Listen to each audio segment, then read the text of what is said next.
As it turns out, I was filthy. She was so filthy dirty, disgusting, half the place left. I said I'd never hire her again. I was filthy. And stand on that fact. I have always been filthy. And you knew that when you hired me. I headlined, babe, at your casino, which I might have continued to play had you not run it into the ground. Exactly. Whoopi shuts Trump down on The View. Now she's back with a new bombshell. His reaction? Pure chaos.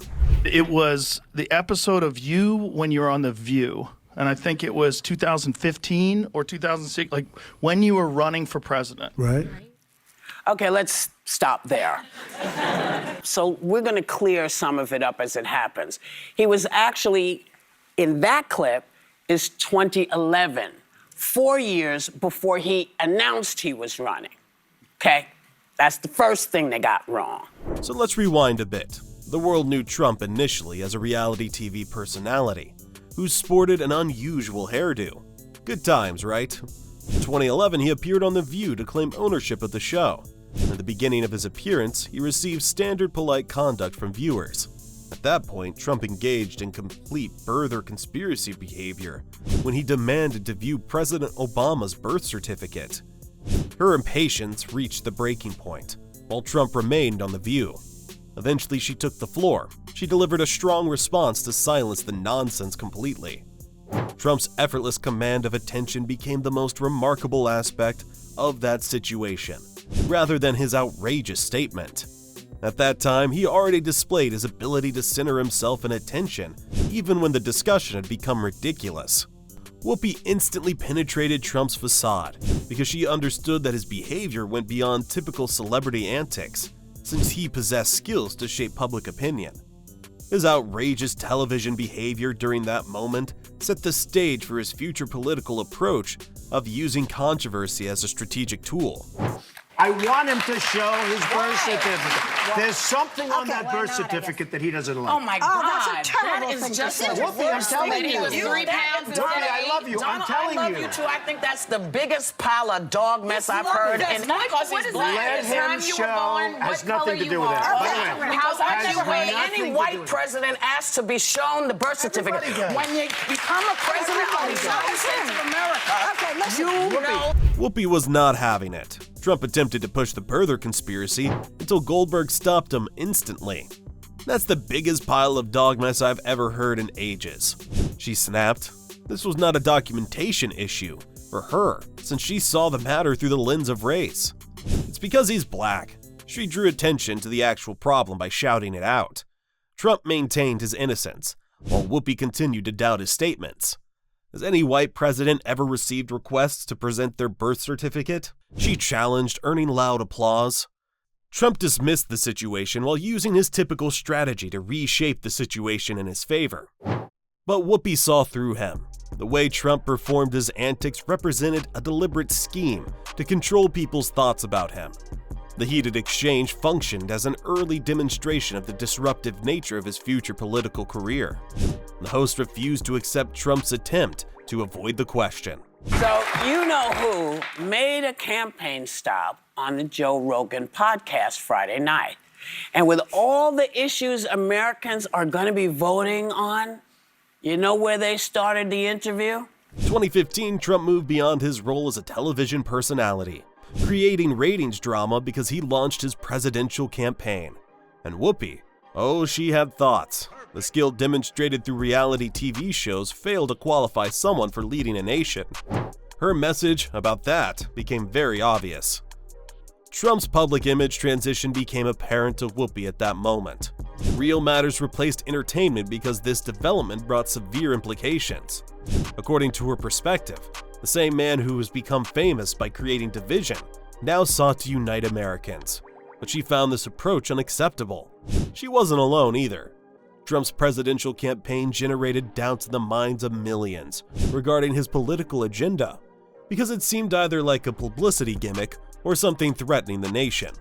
Whoopi stood up to declare that simply being outspoken and assertive does not establish qualification for any position. She showed no hesitation in making her point publicly. I've not been a fan of this man's. I don't like how he talks to us. I don't like how he talks to the nation. He's been in New York forever. He's a New York person and been a New York character. Then the election happened. The show became a daily political roast of Trump after the election. She was done. Every day on The View became a session of Trump roasting, while Whoopi took to Twitter to criticize everything ridiculous he posted, which occurred frequently. Trump reacted by sending hostile tweets after the incident.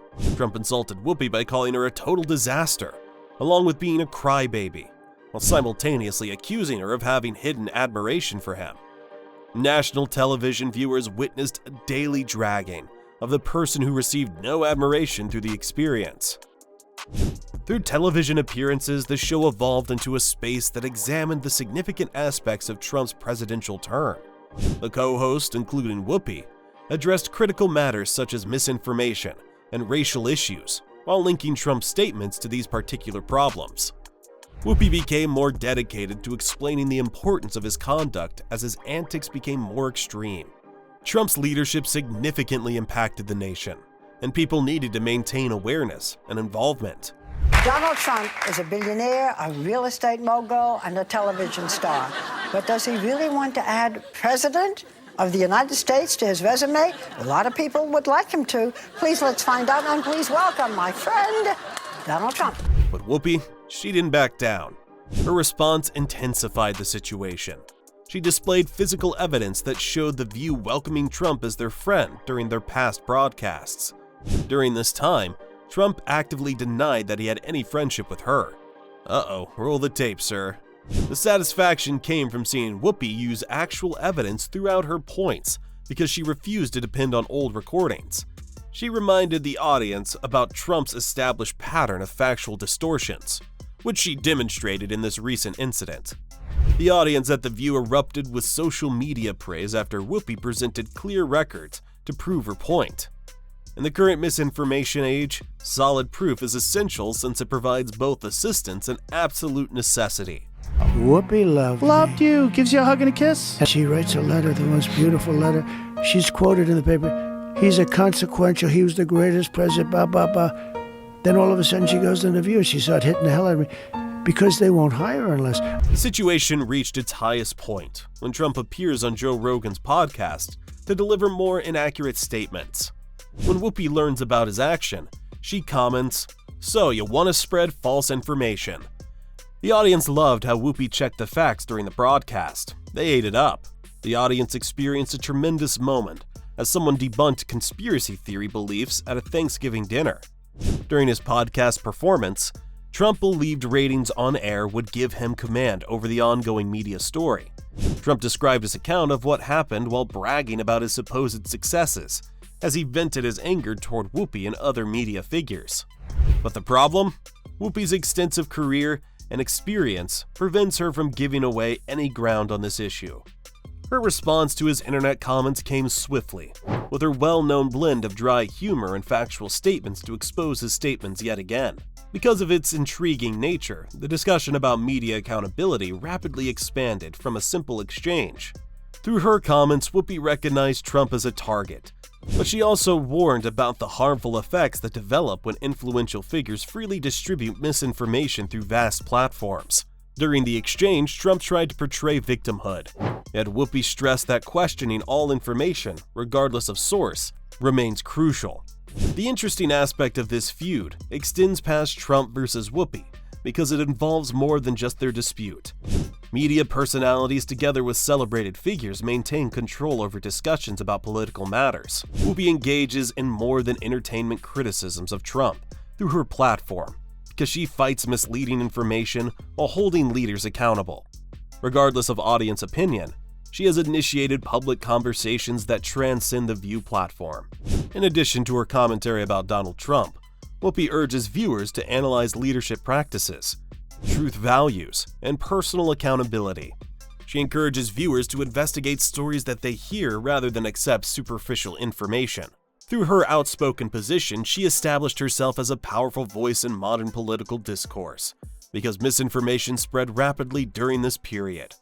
This change represents the growing trend by which famous personalities and media figures influence political dialogue. Whoopi dropped the bombshell, and Trump felt it. What do you think? Did she go too far or just speak the truth?